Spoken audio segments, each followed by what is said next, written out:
Halo bos, assalamualaikum. Ketemu lagi dengan Alay bos. Kesempatan pada siang hari ini yaitu tepatnya pas tanggal 30 Maret tahun 2021. Di sini Alay berada di lahan blok 2 atau lahan di belakang rumah ya.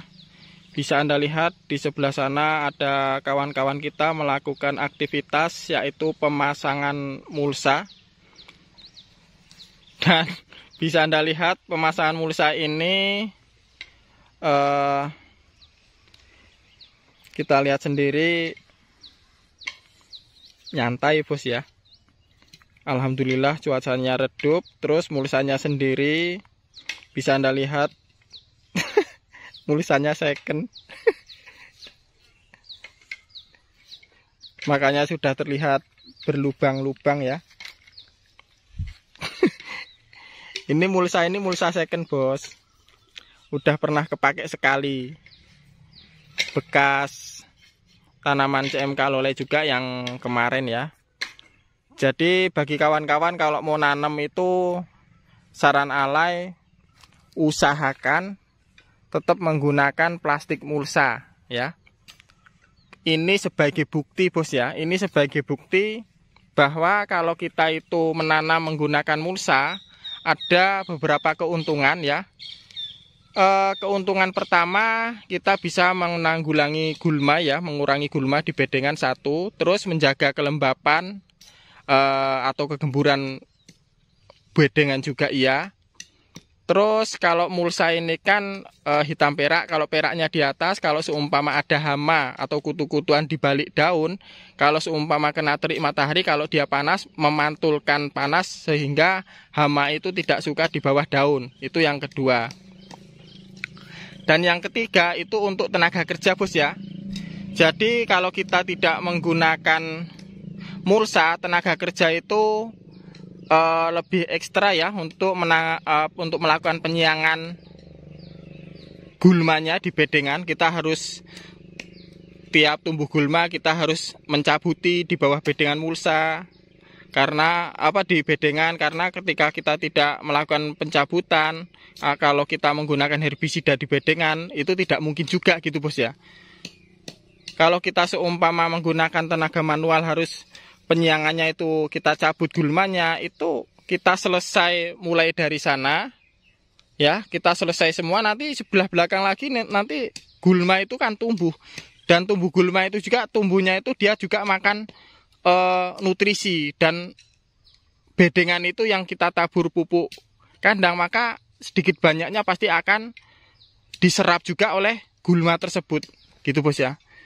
Jadi biayanya juga itu kalau untuk penanggulangan gulma, kalau kita melakukan manual dengan cara kita cabut gulmanya, itu kalau 1/4 hektar itu bisa menghabiskan sekitar 3 jutaan bos ya. Bisa menghabiskan 3 jutaan bahkan lebih untuk melakukan penyiangan gulma. Meskipun itu ya di bedengan, ya di jalan perawatan, meskipun disemprot menggunakan herbisida. Tetapi ketika kita menggunakan mulsa ya, mulsa seperti ini, mulsa ini kita beli sekali ya, itu harganya kalau di daerah Alay mulsa ini mereknya Tiger, panjangnya kurang lebih 650 meteran lah. Jadi 1/4 hektar itu hanya membutuhkan 2 roll setengah. Kalau harganya 500 itu berarti menghabiskan 1.250.000. Itu untuk luas lahan 5.000 meter, untuk luas lahan 2.500 meter atau 1/4 hektar. Hanya modal 1.250.000 itu untuk beberapa kali tanam. Kalau Alay biasanya sampai 3 kali tanam.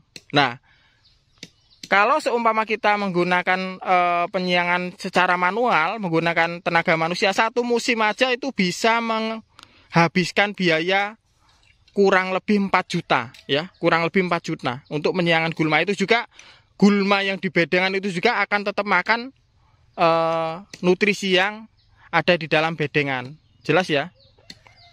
Makanya saran Alay pokoknya bagaimanapun kalau bisa nanam itu tetap saran Ale harus menggunakan plastik mulsa ya. Mulsa itu seperti ini.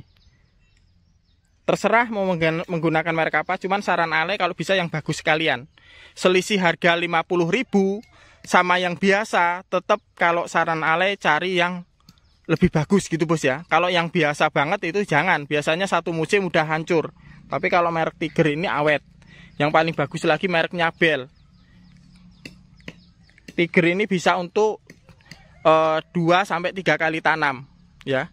Dan itu syaratnya lubang mulsa itu usahakan diameternya ada 3 dim. Kurang lebih 2,5 in juga nggak apa-apa. Jangan lebih kecil. Nanti kalau lubangnya lebih kecil, pikir kita rapi, tetapi ketika tanaman itu udah mati, kita lakukan pencabutan, akarnya itu akan mensobek ya, akan mensobek mulsa sehingga akan cepat rusak juga. Tapi kalau diameternya ini lebih lebar, maka kita cabut itu akar banyak yang langsung kecabut gitu bos ya, tidak mensobek mulsa. Maka mulsa itu akan bisa digunakan lagi dan awet, tidak banyak robekan gitu. Jelas ya. Dan pemasangan mulsa ini seperti video-video biasanya bos ya. Sebelumnya ada di video-video yang lain. Kita menggunakan bambu. Di sini ada Mas Hendri yang melakukan pembilahan. Nah, bambu ini yang digunakan bambu tali ya. Bambu tali, ada bambu petung atau bambu hitam yang lain. Kalau ini Ale menggunakan bambu tali namanya. Dan di sini dipotong kurang lebih sekitar 20-25 cm. Dan ujungnya kita belah-belah seperti itu ya. Itu untuk menajamkan. Nah, seperti itu. Langsung kita bilah mas, ini sebagai contoh. Nah, kita bilah-bilah bos ya. Itu kita bilah-bilah itu setebal 1 mili ya. Jangan 1 cm, sorry. 1 mili. Nah, 1 mili. Kurang lebih 1 mili ini terlalu tebal, tapi nggak apa-apa bos. Ini kan nggak semua. Nah, ini sebagai contoh aja. Tebelnya 1 mili. Kalau seumpama tebelnya ini lebih tipis dari ini, biasanya nanti kalau kita bengkok, kita nancapkan di tanah. Kalau tanahnya kita dapat yang keras, maka nanti dia akan bengkok, nggak kuat nancap gitu bos ya. Maka kita bikin ketebalan rata-rata itu 1 mili. Jelas ya. Panjangnya kurang lebih 20-25 cm, ketebalannya dibikin 1 mili.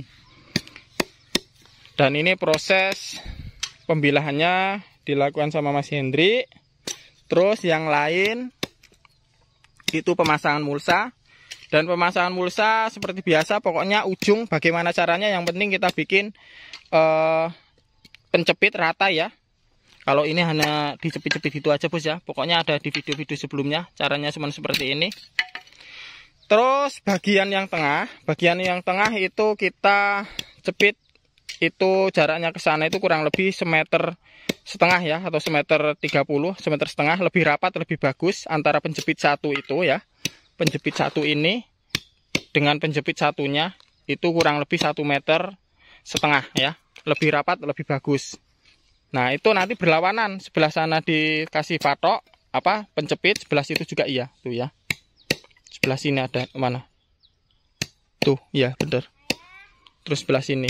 Apa nak? Ya. Jadi Ale dipanggil bunda bos, suruh makan, perhatian bunda tuh. Nah, terus tujuannya menancapkan rapat ini bos, biasanya kalau banyak angin yang dikhawatirkan itu nanti setelah kita pasang kita tinggal istirahat. Nanti kalau terlalu jarang-jarang penjepitnya, nanti kena angin dia akan rusak lagi. Atau naik ke atas, namanya mulsanya rusak lagi. Jadi makanya kita lakukan pemasangan mulsanya, kita bikin serapat mungkin penjepitnya. Dan karena ini nanamnya di belakang rumah bos ya, bisa Anda lihat sekeliling sudah Ale pasang paranet ya. Ini biar tidak masuk ayamnya, tapi ya ternyata nggak sesuai dengan harapan kemarin bos.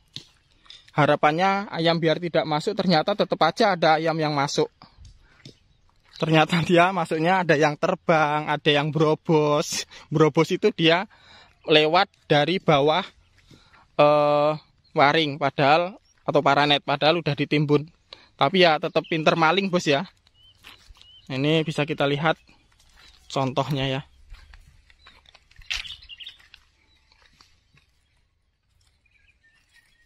Dan di situ kelihatan Mas Mar ya sedang melakukan pengoloran mulsa. Penjerengan bahasanya bos. Halo Mas Mar. Waalaikumsalam. Di sini Mas Dwi aktivitasnya yaitu melakukan penjepitan mulsa yang ujung. Halo Mas Dwi. Mas Tewel. Oh iya tewel.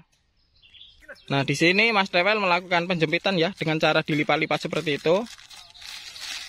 Nah, setelah itu kita bekuk ya, kita tancapkan. Nah seperti itu. Terus pindah sisi satunya. Ini penyambungan ya, tuh. Karena ini memang mulsa second bos ya. Nah itu kita lipat seperti itu. Udah cukup bekuk, sip. Nah kita tarik bos ya biar kenceng. Antara bibir sini dengan bibir sana kenceng. Ini tugas Mas Tewel masang sini, ujung sini sama ujung sana bos. Kalau Mas Mar tugasnya mengolor mulsa. Dan kawan satunya Mas Panut sama Bos Matoha itu melakukan penjepitan. Jadi tugasnya pas. Dan yang Mas Hendri melakukan pembelahan bilahan bambu ya untuk penjepitnya. Oke? Nah di sini sebelum kita pasang mulsa terlebih dahulu bisa kita lihat di sini terlihat selang irigasi ya. Di sini Ale pasang selang irigasi untuk pengairannya nanti ke depannya. Jadi meskipun musim penghujan, kalau di daerah Ale pribadi tetap harus menggunakan selang irigasi karena Ale itu lebih baik sedia payung sebelum hujan. Jelas bos ya.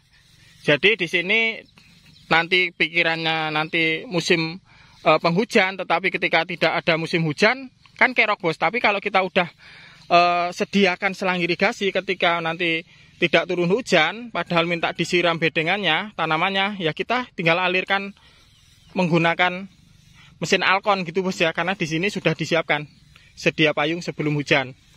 Nah di sini disediakan air sebelum kemarau gitu bos ya. Jelas bos ya. Oke. Nah di sini Mas Panut yang melakukan penjepitan ya, bisa Anda lihat. Kita jepit aja.